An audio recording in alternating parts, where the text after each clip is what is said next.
Ils ont failli en mourir d'impatience. Le Comic Con Africa a enfin eu lieu à Johannesburg, permettant aux fans locaux de rendre hommage à leurs personnages préférés et souvent occidentaux. Mais c'était également l'occasion pour les auteurs du continent de montrer que l'Afrique a aussi ses super-héros. Pour les gens comme nous, les auteurs de comics, c'est une occasion de montrer notre travail au reste du monde. Et c'est vraiment cool de le faire chez nous. On a l'avantage du terrain en quelque sorte.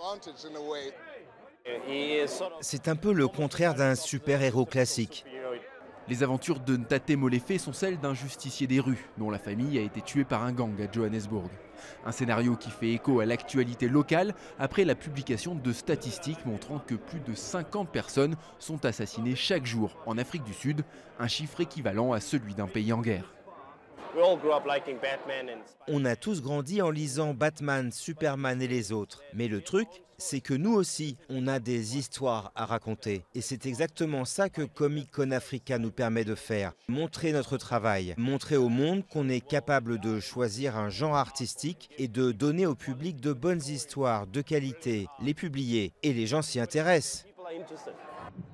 Le Comic Con, c'est aussi l'occasion de découvrir les derniers jeux vidéo, des super productions de dizaines de millions de dollars et aux héros très souvent blancs.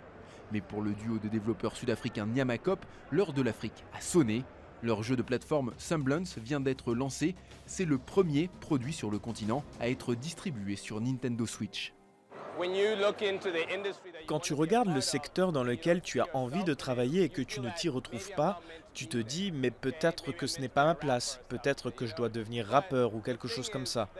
Mais ensuite quand tu commences à avoir des personnages différents, des gens différents, des races différentes, ça t'enrichit. Sans ça, c'est comme manger des bonbons qui ont tous le même goût.